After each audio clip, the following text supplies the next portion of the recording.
അവരുടെ വാക്കുകളിൽ ഭയങ്കര അപ്പോളജിയും പ്രോമിസസും കാര്യങ്ങളൊക്കെ വരുന്നുണ്ട്. അപ്പൊ നമുക്ക് എങ്ങനെ അറിയാൻ പറ്റും യഥാർത്ഥത്തിൽ ഇവർ ചേഞ്ച് ആയോ അല്ലെങ്കിൽ മാനിപ്പുലേറ്റ് ചെയ്യുന്നതാണോ എന്നുള്ളത്? 2.5 വർഷം മുതൽ 5 വർഷം വരെ സൈക്കോതെറാപ്പി കൊടുത്തു കഴിഞ്ഞപ്പോൾ അവർക്ക് വ്യത്യാസമുണ്ടായി. Hello everyone, welcome to our channel. ഞാൻ കാവേരി സുദേശ്, കൺസൾട്ടന്റ് സൈക്കോളജിസ്റ്റ്. ഇന്ന് നമ്മൾ സംസാരിക്കാൻ പോകുന്ന വിഷയം, ഒരു നാർസിസിസ്റ്റിക് പേഴ്സണാലിറ്റി ഡിസോർഡർ ഉള്ള വ്യക്തി യഥാർത്ഥത്തിൽ ചേഞ്ച് ആകുമോ? Can A narcissist change? നിങ്ങൾ എക്സ്പീരിയൻസ് ചെയ്തിട്ടുണ്ടാവും, പല സിറ്റുവേഷനിലും അവർ ചേഞ്ച് ചെയ്യാം എന്ന് പ്രോമിസ് ചെയ്യുന്നു, അവർ കരയുന്നു, ഞാൻ ഇത്രയും നാളും ചെയ്ത എൻ്റെ തെറ്റുകൾ മനസ്സിലാക്കി, ഇനി ഞാനിതൊന്നും ആവർത്തിക്കില്ല, ഞാൻ നിന്നോട് ഇത്രയും ദ്രോഹങ്ങളൊക്കെ ചെയ്തിട്ടുണ്ടെന്നുള്ളത് എനിക്കറിയാം, ഇനി അങ്ങോട്ട് ഞാൻ ഇങ്ങനെയൊന്നും ആയിരിക്കില്ല എന്നവർ പ്രോമിസ് ചെയ്യുന്നു, അവർ കരയുന്നു. പക്ഷെ ആക്ച്വലി ഇതിലെന്തെങ്കിലും സത്യമുണ്ടോ? അല്ലെങ്കിൽ നിങ്ങളെ വീണ്ടും ട്രാപ്പിൽ വീഴ്ത്താനുള്ള ഒരു പെർഫോമൻസ് മാത്രമാണോ ഇതെല്ലാം? നമുക്ക് നോക്കാം. ഇവിടെ ഫസ്റ്റ് നമ്മൾ മനസ്സിലാക്കേണ്ടത്, എന്തുകൊണ്ടാണ് ഒരു ചേഞ്ച് ആയി എന്ന് പലപ്പോഴും നമ്മൾ വിശ്വസിക്കുന്നത്. ഇതിൻ്റെ ഒന്നാമത്തെ കാരണം എന്നുള്ളത്, ഈ നാർസിസിസ്റ്റിക് റിലേഷൻഷിപ്പിൽ നിൽക്കുന്ന വിക്ടിംസിന് എപ്പോഴും ഒരു ഹോപ്പ് ഫോർ ചേഞ്ച് ഉണ്ടായിരിക്കും.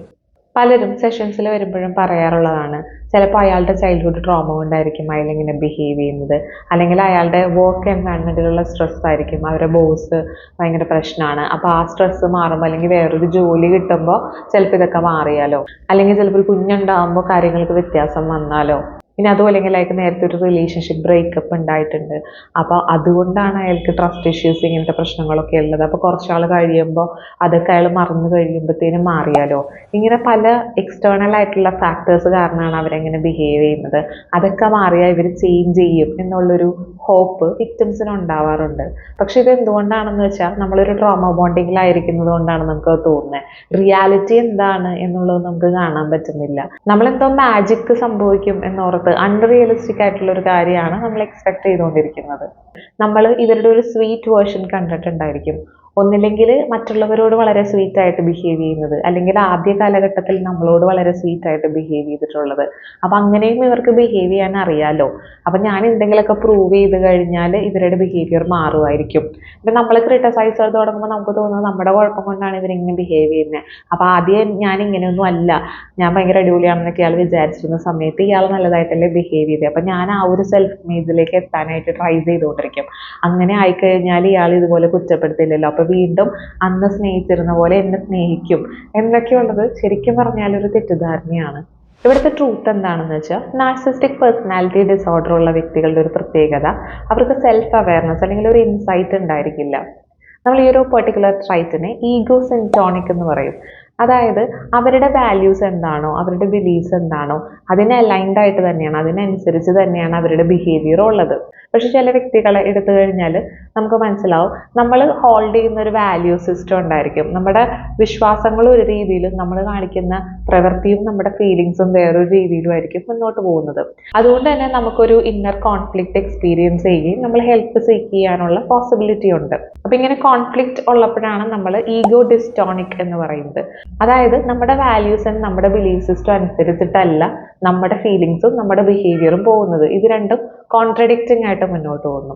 പക്ഷെ ഞാൻ നേരത്തെ പറഞ്ഞ പോലെ നാർസിസ്റ്റിക് പേഴ്സണാലിറ്റി ഡിസോർഡർ, അതുപോലെ ഒബ്സസീവ് കമ്പൾസീവ് പേഴ്സണാലിറ്റി ഡിസോർഡർ, ഇത്തരത്തിലൊക്കെയുള്ള കണ്ടീഷൻസ് ഉള്ളവർക്ക് ഈഗോ സിൻറ്റോണിക് ആണ് അവരുടെ ഒരു ട്രൈറ്റ്. അതായത് അവർ ഹോൾഡ് ചെയ്യുന്ന വാല്യൂ എന്താണോ, അവർ വിശ്വസിക്കുന്നത് എന്താണോ, അതിന് അലൈൻഡ് ആയിട്ട് തന്നെയാണ് അവരുടെ ഫീലിങ്സും അവരുടെ ബിഹേവിയറും ഉള്ളത്. അതുകൊണ്ട് അവർക്ക് അതിലൊരു ചേഞ്ച് വരുത്തണമെന്ന് തോന്നുന്നില്ല. അവരെന്താണ് ശരിയെന്ന് വിചാരിക്കുന്നു അത് തന്നെ അവർക്ക് പ്രാക്ടീസ് ചെയ്യാനും പറ്റുന്നുണ്ട്. അവർക്ക് സൊസൈറ്റിയിൽ അവരെന്താണ് ആക്സെപ്റ്റബിൾ എന്ന് വിചാരിക്കുന്നത് അത് തന്നെ അവർക്ക് കാണിക്കാൻ പറ്റുന്നുണ്ട്. അപ്പോൾ അവരെന്തിനു തെറപ്പി എടുക്കണം? പക്ഷെ ഞാൻ പറഞ്ഞ സെക്കൻഡ് കണ്ടീഷനില്ല, ഈഗോ ഡിസ്റ്റോണിക് ആണ് നിങ്ങളുടെ ഒരു ട്രൈറ്റ് എന്നുണ്ടെങ്കിൽ, നമ്മൾ ഹോൾഡ് ചെയ്യുന്ന ഒരു വാല്യൂ സിസ്റ്റം ഒന്നാണെങ്കിലും സാഹചര്യങ്ങളുടെ സമ്മർദ്ദം കാരണോ അല്ലെങ്കിൽ മറ്റുള്ളവർ എന്ത് വിചാരിക്കുന്നു ഓർത്തിട്ട് മറ്റുള്ളവർക്ക് ഇഷ്ടക്കേട് ഉണ്ടാവരുത് എന്ന് വിചാരിച്ചിട്ട് നമ്മൾ പലപ്പോഴും നമ്മുടെ വാല്യൂസിന് എഗെയിൻസ്റ്റ് ആയിട്ടായിരിക്കും പ്രവർത്തിക്കുന്നത്. ഇത് പുറമേ ഉള്ളവർക്ക് ഒരു കോൺഫ്ലിക്റ്റ് ഉണ്ടാക്കുന്നില്ലെങ്കിലും നമുക്ക് ഭയങ്കര ഒരു കോൺഫ്ലിക്റ്റ് ആയിരിക്കും എക്സ്പീരിയൻസ് ചെയ്യുക. ഞാൻ എൻ്റെ വാല്യൂസിനനുസരിച്ച് എനിക്ക് ജീവിക്കാൻ പറ്റുന്നില്ലല്ലോ, എനിക്ക് മറ്റുള്ളവരുടെ ഇഷ്ടത്തിനനുസരിച്ച് പലതും ചെയ്യേണ്ടി വരുന്നു, ഞാൻ ഹെൽപ്ലെസ് ആയി പോകുന്നു, എൻ്റെ ആഗ്രഹങ്ങൾ എൻ്റെ വാല്യൂസ് എനിക്ക് ഇംപ്ലിമെൻറ്റ് ചെയ്യാൻ പറ്റുന്നില്ല, മറ്റുള്ളവരെ പ്ലീസ് ചെയ്യാൻ വേണ്ടിയിട്ടോ അല്ലെങ്കിൽ എൻ്റെ സിറ്റുവേഷനിൽ ഞാൻ ഹെൽപ്ലെസ് ആയതുകൊണ്ടോ എനിക്ക് മറ്റൊരു രീതിയിൽ പ്രവർത്തിക്കേണ്ടി വരുന്നു എന്നുള്ളതാണ് കോൺഫ്ലിക്റ്റ് ഉണ്ടാക്കുന്ന, നമുക്കൊരു ബുദ്ധിമുട്ട് ഉണ്ടാക്കുന്ന സിറ്റുവേഷൻ. ഓക്കെ, അപ്പോൾ എന്തൊക്കെ കാര്യങ്ങളാണ് ഒരു ചേഞ്ച് ഉണ്ടാവണമെങ്കിൽ നമുക്ക് വേണ്ടത്? അതിൽ നമ്പർ 1 ജെനുവിൻ സെൽഫ് അവയർനെസ് ആണ്. ഞാനിപ്പോൾ പറഞ്ഞ പോലെ എനിക്കൊരു സ്ട്രഗിൾ ഉണ്ടാവുന്നുണ്ട് എന്നുള്ളത് തിരിച്ചറിയാൻ കഴിയുക. അതല്ലെങ്കിൽ എൻ്റെ പ്രവർത്തികൾ കാരണം മറ്റൊരാൾക്ക് ബുദ്ധിമുട്ടുണ്ടാവുന്നുണ്ട്, ഞാൻ ഈ ചെയ്യുന്നത് അബ്യൂസ് ആണ്, അത് മറ്റൊരാളെ എഫക്ട് ചെയ്യുന്നുണ്ട്, അതുകൊണ്ട് ഞാൻ ചേഞ്ച് ചെയ്യണം എന്ന് മനസ്സിലാക്കാൻ കഴിയുക. പലപ്പോഴും ഇത്തരം ഡിസോർഡേഴ്സിൽ സംഭവിക്കുന്നത് എന്തെന്ന് വെച്ചാൽ അവരുടെ പ്രവൃത്തികൾ കൊണ്ട് അവർക്കൊരു പ്രശ്നമില്ലല്ലോ, മറ്റേയാൾക്ക് പ്രശ്നം ഉണ്ടെങ്കിൽ നീ പോയി തെറപ്പി എടുക്കണം എന്നുള്ളതാണ് അവർ കാണുന്ന ഒരു സംഭവം. നിനക്കാണ് പ്രോബ്ലം, നീ തെറപ്പി എടുക്കുക. പക്ഷെ ഇവിടെ സംഭവിക്കുന്നതെന്ന് വെച്ചാൽ ഇവരുടെ ഒരു റിജിഡ് നേച്ചറും അല്ലെങ്കിൽ ഇവർ ചെയ്യുന്ന പല അബ്യൂസും കാരണമാണ് വിക്ടിംസിന് പ്രോബ്ലം ഉണ്ടാവുന്നത്. അത് റിയലൈസ് ചെയ്യാനായിട്ടുള്ള ഒരു കഴിവ് അല്ലെങ്കിൽ അത് തിരിച്ചറിയാൻ അവർക്ക് സാധിക്കുന്നില്ല. അത് തിരിച്ചറിയുകയാണെന്നുണ്ടെങ്കിൽ ചേഞ്ചിനുള്ള പോസിബിലിറ്റി ഉണ്ട്. അതുപോലെ തന്നെ ഡീപ്പ് എംപതി, ഈ സെൽഫ് അവയർനെസ് ഉണ്ടെങ്കിൽ നോർമലി എംപതി ഉണ്ടാവേണ്ടതാണ്. അതായത് വേറൊരാൾ ഞാൻ കാരണം ബുദ്ധിമുട്ടുന്നുണ്ട്, അവരുടെ ഷൂസിൽ നിന്ന് അവരുടെ സ്ഥാനത്ത് നിന്ന് ആലോചിക്കാനായിട്ട് കഴിയുക. ഇനി മൂന്നാമത്തത് കൺസിസ്റ്റന്റ് ലോങ് ടൈം തെറപ്പി എടുക്കാനായിട്ട് അവർ വില്ലിങ് ആകണം. ഇപ്പോൾ നാർസിസ്റ്റിക് പേഴ്സണാലിറ്റി ഡിസോർഡറിന്റെ പല സ്റ്റഡീസും നമ്മൾ നോക്കുമ്പോൾ മിക്ക സ്റ്റഡീസിലും പറയുന്നത് ചേഞ്ച് എന്നുള്ളത് വളരെ ബുദ്ധിമുട്ടാണ്. സ്റ്റിൽ അത് ഇമ്പോസിബിൾ ആണ് എന്നല്ല പറയുന്നത്. ഞാനിപ്പോൾ പറഞ്ഞ പോലെ സെൽഫ് അവയർനെസ് ഉള്ള ഒരു വ്യക്തിയാണ്, ഒരു ഡ്രാമ അല്ലാതെ ജെനുവിൻലി അവർക്ക് ചേഞ്ച് ചെയ്യണം എന്ന ആഗ്രഹമുള്ളത് കൊണ്ട് അവർ തെറപ്പിയിലേക്ക് വരുന്നു. അങ്ങനത്തെ കണ്ടീഷൻസിൽ ചേഞ്ചിനുള്ള പോസിബിലിറ്റി ഉണ്ട്. പക്ഷെ ചേഞ്ച് ഉണ്ടാവണമെങ്കിൽ 2.5 ഇയേഴ്സ്, 2.5 വർഷം തുടങ്ങി 5 വർഷം വരെ കണ്ടിന്യൂസ് ആയിട്ട് അവർ തെറപ്പി എടുക്കണം എന്നാണ് ഒരു പഠനത്തിൽ പറയുന്നത്. ഇത് 2024 US കണ്ടക്ട് ചെയ്തിട്ടുള്ള ഒരു സ്റ്റഡിയാണ്. അതിൽ 8 പാർട്ടിസിപ്പൻസിലാണ് കേട്ടോ അവർ ഈ ലോങ് ടേം സൈക്കോതെറാപ്പി കൊടുത്തു നോക്കിയത്. അത് നമ്മൾ ശ്രദ്ധിക്കണം, ഇതിൽ വലിയൊരു സാമ്പിൾ എടുത്തിട്ടുള്ളൊരു സ്റ്റഡിയല്ല, 8 പേർക്കാണ് സൈക്കോതെറാപ്പി കൊടുത്തത്. പിന്നെ ഇങ്ങനെ നമ്മൾ തെറപ്പി ഒക്കെ കൊടുത്തിട്ടുള്ള സ്റ്റഡീസ് എന്ന് പറയുമ്പോൾ നമുക്ക് വലിയൊരു സാമ്പിൾ എടുത്ത് സ്റ്റഡി കണ്ടക്ട് ചെയ്യാൻ പറ്റും. നമുക്ക് 1000 പേർക്കും 500 പേർക്കൊന്നും തെറപ്പി കൊടുക്കുക എന്നുള്ളത് പോസിബിൾ അല്ല. അപ്പോൾ സാമ്പിൾ ഷോർട്ട് ആയിരിക്കും. എന്നാലും ഞാൻ മനസ്സിലാക്കാൻ വേണ്ടിയിട്ട് പറഞ്ഞതാണ്. 8 പേരിൽ അവർ കണ്ടക്ട് ചെയ്ത ഒരു സ്റ്റഡിയിൽ അവർ 2.5 വർഷം മുതൽ 5 വർഷം വരെ സൈക്കോതെറാപ്പി കൊടുത്തു കഴിഞ്ഞപ്പോൾ അവർക്ക് വ്യത്യാസമുണ്ടായി എന്നാണ് പറയുന്നത്. അവർ പിന്നെ നാർസിസ്റ്റിക് പേഴ്സണാലിറ്റി ഡിസോർഡറിന്റെ ഡയഗ്നോസ്റ്റിക് ക്രൈറ്റീരിയ മീറ്റ് ചെയ്യുന്നുണ്ടായിരുന്നില്ല, അവരുടെ ഫംഗ്ഷനിങ്ങിൽ വ്യത്യാസം ഉണ്ടായിരുന്നു, അവരുടെ റിലേഷൻഷിപ്പിലുള്ള കോൺഫ്ലിക്റ്റ് കുറഞ്ഞു, ഇന്റർപേഴ്സണൽ റിലേഷൻഷിപ്പ് കുറച്ചും കൂടി ഇമ്പ്രൂവ് ചെയ്യപ്പെട്ടു എന്നൊക്കെയാണ് ഈ ഒരു പഠനത്തിൽ പറയുന്നത്. പക്ഷെ ഇതിൽ അവർ ചില ലിമിറ്റേഷൻസും പറയുന്നുണ്ട്. കാരണം ഈ 8 പേരെന്നുള്ളത് അവരുടെ ക്ലിനിക്കിലേക്ക് വന്ന തെറപ്പി സീക്ക് ചെയ്ത് വന്ന ആളുകളാണ്. അപ്പോൾ നമ്മൾ നാർസിസ്റ്റിക് പേഴ്സണാലിറ്റി ഡിസോർഡർ ആണെങ്കിലും ഇവരിൽ എന്താണ് വേറിട്ട് നിൽക്കുന്ന ചില ക്യാരക്ടറിസ്റ്റിക്സ് അതൊക്കെ ഫർദർ സ്റ്റഡീസിൽ നിന്ന് മനസ്സിലാകേണ്ടതാണ്. എല്ലാ നാർസിസിസ്റ്റുകളും അതുപോലെ വരൂല. അപ്പോൾ അങ്ങനെ വന്നത് എന്ത് നേച്ചർ ഇവർക്കുള്ളതുകൊണ്ടാണ്, അഡീഷണലി മറ്റെന്തെങ്കിലും ക്വാളിറ്റീസ് അവരങ്ങോട്ട് എത്തിച്ചിട്ടുണ്ടായിരിക്കും. അപ്പം അത്തരം ഫാക്ടേഴ്സിനെ പറ്റിയിട്ടൊക്കെ പഠിച്ചാലാണ് ഏത് ടൈപ്പ് ആളുകളാണ് ഇങ്ങനെ ഹെൽപ്പ് സീക്ക് ചെയ്യുന്നത് എന്നുള്ളത് മനസ്സിലാക്കാനും ഇതിൽ എത്രത്തോളം ആളുകൾക്ക് ചേഞ്ച് പോസിബിൾ ആണെന്നുള്ളത് മനസ്സിലാക്കാനും പറ്റും. അപ്പൊ നമ്മൾ പറഞ്ഞു വന്നത് എന്താന്ന് വെച്ചാൽ നാർസിസ്റ്റുകൾ ചേഞ്ച് ആകുമോ എന്ന് ചോദിച്ചു കഴിഞ്ഞാൽ അത് ഇമ്പോസിബിൾ അല്ല, ഒരിക്കലും ചേഞ്ച് ആവില്ല എന്ന് നമുക്ക് പറയാൻ പറ്റില്ല. പക്ഷെ മിക്ക സിറ്റുവേഷൻസിലും ഇവർ ജെനുവിൻലി ഇൻട്രസ്റ്റ് ഉള്ളതുകൊണ്ടല്ല തെറപ്പിയിലേക്ക് വരുന്നത്. താൽക്കാലികമായിട്ട് കുറച്ച് നാള് വിക്ടിമിനെ ഒന്ന് പറ്റിക്കാൻ വേണ്ടി അല്ലെങ്കിൽ അവരൊന്ന് തിരിച്ചു വരാൻ വേണ്ടിയിട്ട് അവർ തെറപ്പിക്ക് വരുന്നു. അങ്ങനെ വന്നു കഴിഞ്ഞാൽ അവർക്ക് ചേഞ്ച് ഉണ്ടാവില്ല. പക്ഷെ അവർ എനിക്ക് എന്തോ പ്രശ്നങ്ങൾ എൻ്റെ ഭാഗത്തുനിന്നുണ്ട്, എനിക്ക് എന്തായാലും ഇത് പരിഹരിക്കണം, എൻ്റെ ഫാമിലി ലൈഫ് ഒന്നിച്ച് കൊണ്ടുപോകാനെങ്കിൽ എനിക്കിത് പരിഹരിക്കണം എന്ന് ജെനുവിൻലി അവർ ആഗ്രഹിക്കുന്നുണ്ട് എന്നുണ്ടെങ്കിൽ അവർ ഒരു 2.5 വർഷം മുതൽ 5 വർഷം വരെ തെറപ്പി എടുക്കാനായിട്ട് തയ്യാറാണ്, കൺസിസ്റ്റന്റ് ആയിട്ട് അവർ എടുക്കുന്നുണ്ട് എങ്കിൽ ചേഞ്ചിനുള്ള പോസിബിലിറ്റി ഉണ്ട്. അപ്പൊ നമുക്ക് എങ്ങനെ അറിയാൻ പറ്റും യഥാർത്ഥത്തിൽ ഇവർ ചേഞ്ച് ആയോ അല്ലെങ്കിൽ മാനിപ്പുലേറ്റ് ചെയ്യുന്നതാണോ എന്നുള്ളത്? അതിനുള്ള 2-3 കാര്യങ്ങൾ ഞാൻ ഈ ഒരു വീഡിയോയിൽ പറയാം. ഒന്നാമത് നമ്മൾ നോക്കേണ്ടത്, ആർ ദേ കൺസിസ്റ്റന്റ്? അവർ കൺസിസ്റ്റന്റ് ആയിട്ട് ആ ചേഞ്ച് കാണിക്കുന്നുണ്ടോ, അല്ലെങ്കിൽ നമ്മൾ വിട്ടുപോകാൻ പോകുന്നു അല്ലെങ്കിൽ ഡിവോഴ്സ് ഫയൽ ചെയ്യുന്നു എന്നുള്ള ഒരു സാഹചര്യത്തിൽ മാത്രം അവർ ചേഞ്ച് കാണിക്കുന്നു, പിന്നെ വീണ്ടും പഴയ പാറ്റേണിലേക്ക് പോകുന്നു.